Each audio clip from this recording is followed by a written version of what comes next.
In 1975, French symphonic jazz rock band Atoll released their second album, L'araignée est mâle. and from that album, the track Cazotte.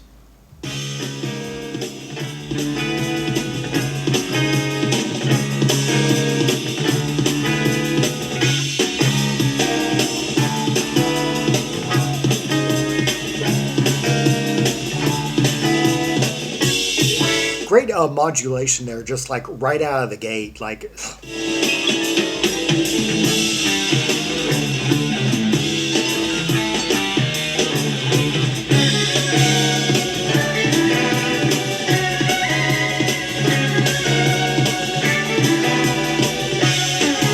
basically like a half step that just keeps on shifting upward and upward and upward.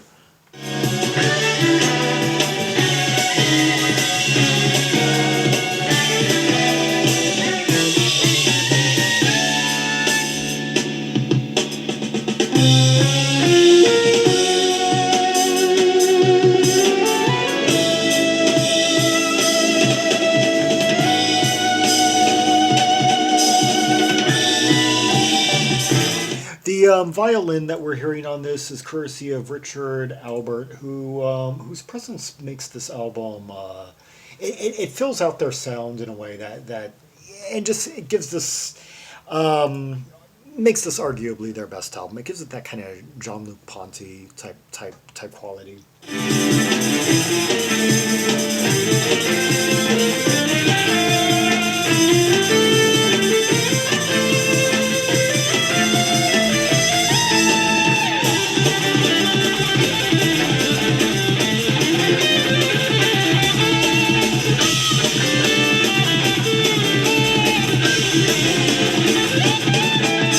And here we have some rip-roaring, scaly guitar work from Christian Béya, who, I guess who's pretty much confined to this band. Yeah.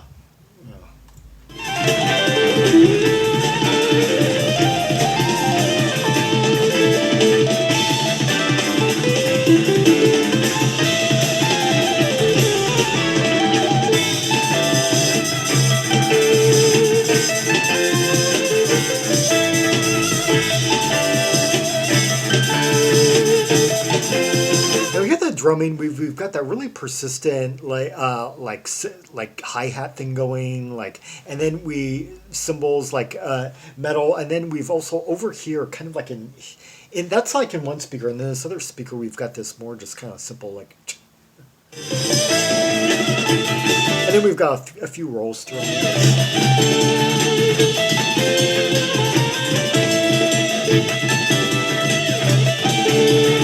It almost sounds like there's two drummers on this, actually.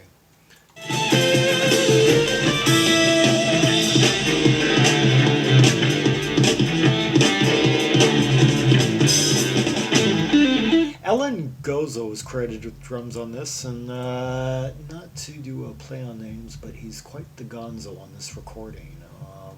Quite talented. Should have appeared on more recordings outside of Atoll.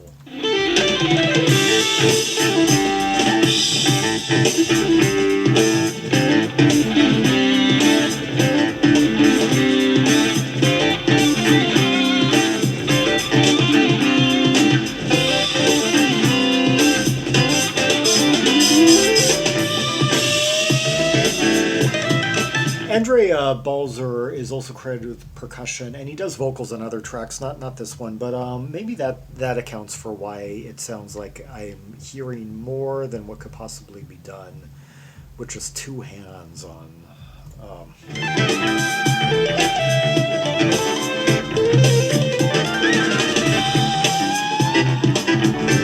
If by percussion on this track they mean like cymbals or hi-hat.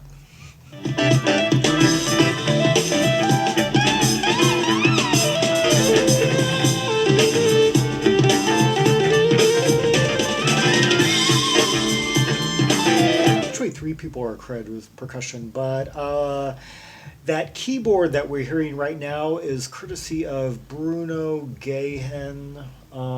Actually, two guys are credited with keyboard, but this guy primarily, who, yeah, these people, unfortunately, are quite limited to this band, despite the talent. And the other guy, who plays keyboard, Michael Taillet,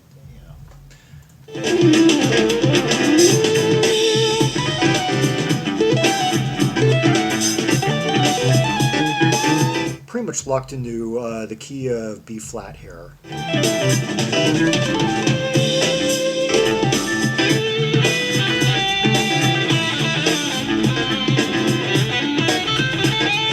Good funky kind of precision with instrumental soloing trade-offs, the keyboard giving way to more guitar.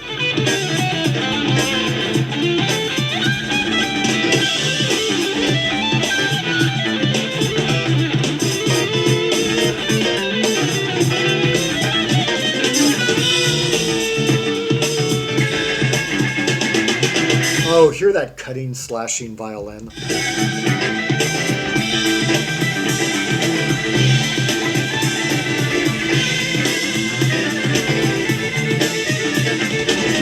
Appreciate also that bass line going really fluidly up and down, just kind of being just pulverized by the drums, of course, but really important to filling out the sonic space.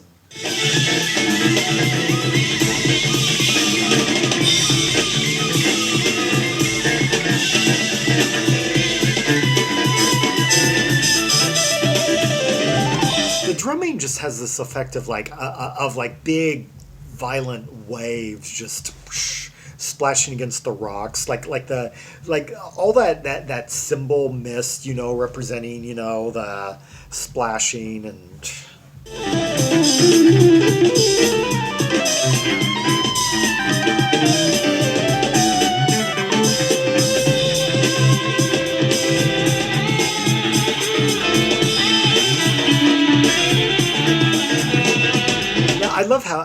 I was barely able to tell when the two instruments trade off, but it just kind of subtly transitioned from keyboard soloing to guitar and scaling and.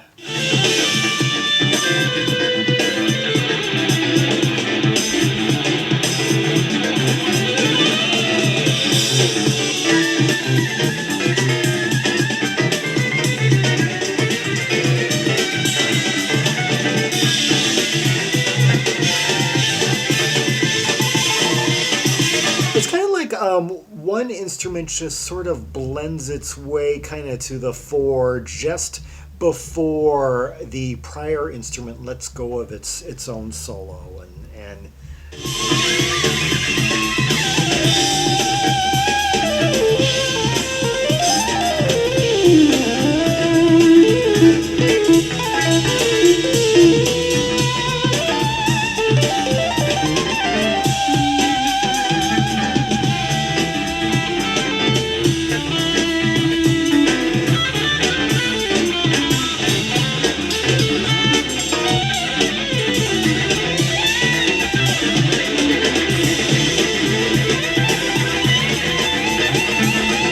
like kind of a common theme of pieces like these, where they would have the more kind of hummable thematic moments like at the beginning, and then they find this kind of locked sort of ostinato groove to like rest in and just let the soloist stretch out, and then toward the end they recapitulate the like grandiose thematics from the beginning, as you'll hear in a minute. But Cazotte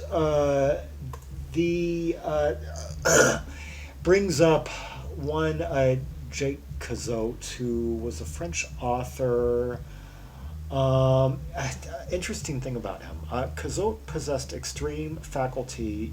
Let's see, lived October 1719, Dijon, France.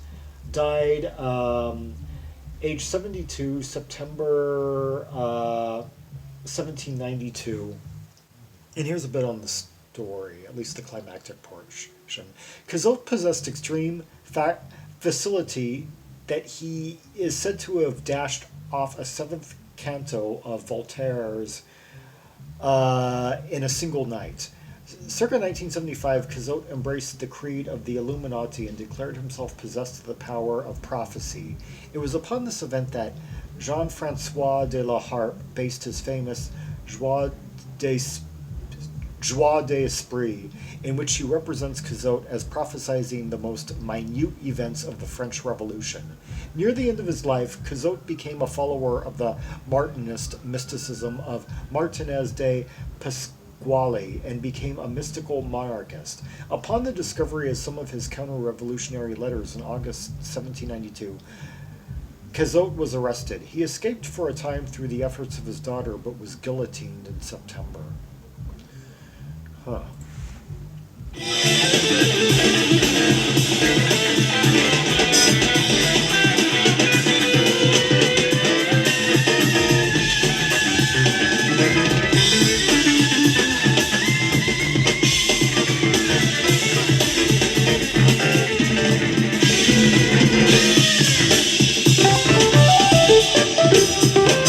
And the reverb party next door is still going on strong, like 3 hours after I filmed my last video, and I hope it doesn't overpower the music or my voice in this recording.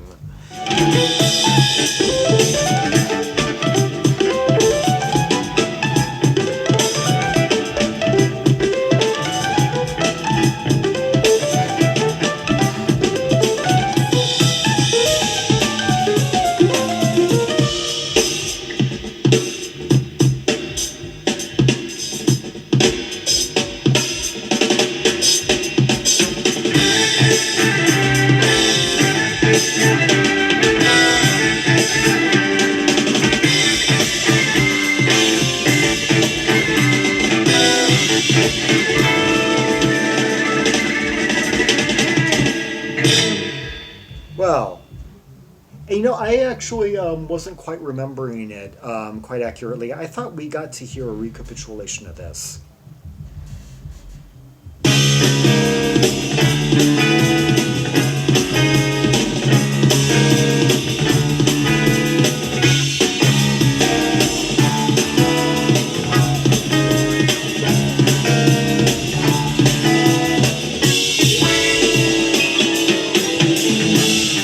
Yeah, Atoll, Cazotte #1 from their 1975 second album, the... L'araignée est mâle. L'araignée est mâle. L'araignée est mâle. And get me another detector than that one. One that I can actually understand. Anyway, that translates to... no, this damn thing. Spider Mall. Yeah, and that would suit the cover art because we've got this big giant arachnoid on the cover over this kind of surrealistic field, and I guess it's pregnant with an embryo of a different species. And yeah, just one of those surrealistic covers that just is a whole bunch of like random imagery that, yeah, some other people, some other beings kind of in these pods, and it's quite a colorful, arresting visual nonetheless. And the title track on this album, sidelong piece, will be something for another installment. Yeah, down the line. And the album they did before this, a bit more hard rocking, pretty good. Musicians, magicians.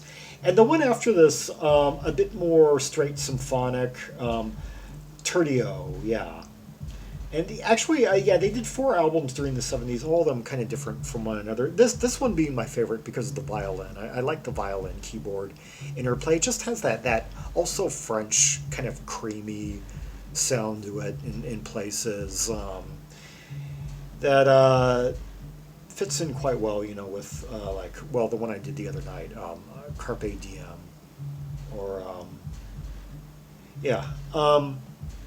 Anyway, for more rubies and sapphires from the from this album and from the three other '70s era albums by Atoll, see the directory of albums by French artists linked in the description below.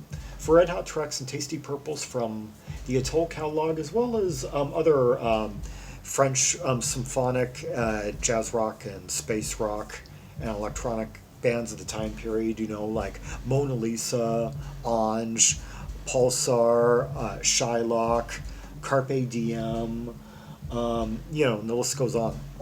Onward to bands like, to artists like Zinov, Zed, Jean-Michel Jarre, Helden, Richard Penaz, and then onward over to very different artists, from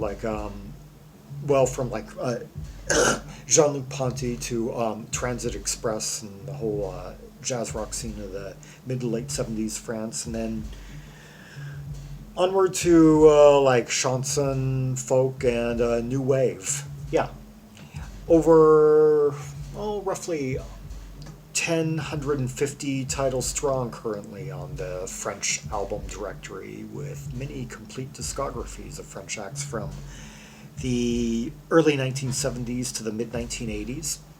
Like and subscribe, and follow me on social media, and leave a comment if there are any observations you have about this track, the layers, the instrumentation, the soloing, which solo stood out to you most.